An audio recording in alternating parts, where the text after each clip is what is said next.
दोस्तों, क्या आप जानते हैं कि रावण का जन्म कैसे हुआ और कहाँ हुआ? अगर नहीं जानते तो मैं आज आपको रावण के जन्म की कथा सुनाने जा रही हूँ, तो आप ध्यान से सुनिए। अगर रामायण में रावण नहीं होते तो रामायण की कथा अधूरी थी। तो आप सुनिए रावण की कथा। वाल्मीकि रामायण के उत्तराकांड में वर्णित कथा के अनुसार पौराणिक काल में माली, सुमाली और मालेवन नाम के अत्यंत क्रूर दैत्य भाई हुआ करते थे। इन तीन भाइयों ने ब्रह्मा की घोर तपस्या की, जिससे प्रसन्न होकर परमपिता ब्रह्मा ने उन्हें बलशाली होने का वरदान दिया। ब्रह्मा जी से वरदान मिलने के पश्चात तीनों भाई स्वर्गलोक, पृथ्वीलोक और पातालोक में देवताओं सहित ऋषि मुनियों और मनुष्यों तक अत्याचार करने लगे। परंतु जब इन तीनों भाइयों का अत्याचार काफ़ी बढ़ गया, तब ऋषि मुनि और देवतागण भगवान विष्णु के पास गए और उनसे माली, सुमाली और मलेवन तीनों भाइयों के अत्याचार की व्यथा सुनाई। तत्पश्चात भगवान विष्णु ने उन सभी से कहा कि आप सब आपके अपने लोक आएं और निर्भय होकर रहे। मैं इन दुष्ट राक्षसों का अवश्य ही विनाश करूंगा।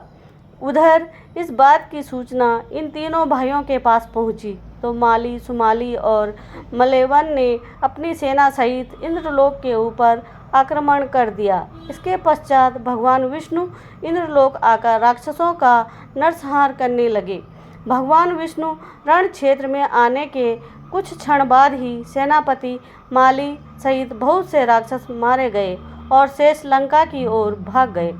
उसके बाद शेष बचे हुए राक्षस सुमाली के नेतृत्व में लंका को त्याग कर पाताल में जा बसे। युद्ध में मिली पराजय के बाद बहुत दिन तक सुमाली और मलेवन अपने परिवारजनों सहित पाताल में ही छुपा रहा।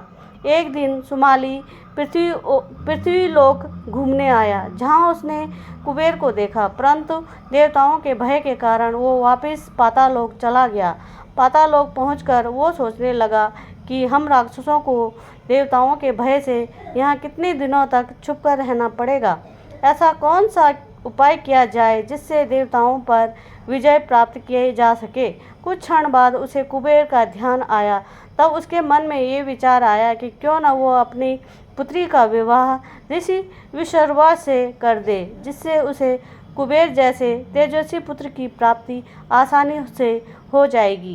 कुछ समय बाद मन में यही विचार लिए सुमाली अपनी पुत्री कैकेयी के पास पहुंचा और उससे बोला, हे पुत्री, तुम विवाह के योग्य हो चुकी हो, परंतु मेरे भय की वजह से कोई भी विवाहरती तुम्हारा हाथ मांगने में मेरे पास नहीं आता। इसलिए राक्षस वंश के कल्याण के लिए मैं चाहता हूँ कि तुम पराक्रमी महर्षि विश्रवा के पास जाकर उनसे विवाह करो और पुत्र प्राप्त करो। वही पुत्र हम राक्षसों की देवताओं से रक्षा कर सकता है। राक्षसी होते हुए भी कैकेयी एक धर्मपरायण स्त्री थी, इसलिए कैकेयी ने अपने पिता की इच्छा को पूरा करना अपना धर्म माना और विवाह के लिए स्वीकृति दे दी। उसके पश्चात कैकेयी ने अपने पिता को प्रणाम किया और उनसे आज्ञा लेकर महर्षि विश्रवा से मिलने पातालोक में पृथ्वीलोक चली पड़ी। पातालोक से पृथ्वीलोक आते आते कैकेयी को काफ़ी समय लग गया और जब वो महर्षि विश्रवा के आश्रम में पहुंची तो शाम हो चुकी थी। उस समय भयंकर आंधी चल रही थी, आकाश में मेघ बरस रहे थे। आश्रम पहुंचकर कैकेयी ने सबसे पहले महर्षि का चरण वंदन किया और फिर अपने मन की इच्छा बतलाई।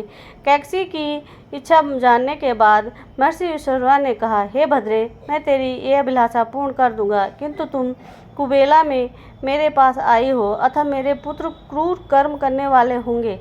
उन राक्षसों की सूरत भी भयानक होगी। महर्षि विश्रवा के वचन से कैकेयी उनको प्रणाम कर बोली, ब्राह्मण, आप जैसे ब्रह्मवादी दौर में ऐसे दुराचारी पुत्रों की उत्पत्ति नहीं चाहती, अतः आप मेरे ऊपर कृपा कीजिए। तब विश्रवा ने कैकेयी से कहा कि तुम्हारा तीसरा पुत्र मेरी ही तरह धर्मात्मा होगा।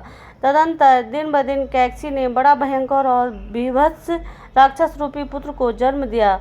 उसके 10 सिर थे। उसके शरीर का रंग काला और आकार पहाड़ के समान था। इसलिए महर्षि युधिष्ठिर ने कैकसी के सबसे बड़े पुत्र का नाम दशग्रीव रखा, जो बाद में रावण के नाम से तीनों लोकों में जाना गया। उसके बाद कैकसी के गर्भ से कुंभकर्ण का जन्म हुआ। उसके समान लंबा चौड़ा दूसरा कोई प्राणी न था। तदंतर बुरी सूरत की शूर्पणखा उत्पन्न हुई। सबके पीछे कैकसी के सबसे छोटे पुत्र धर्मात्मा विभीषण ने जन्म लिया।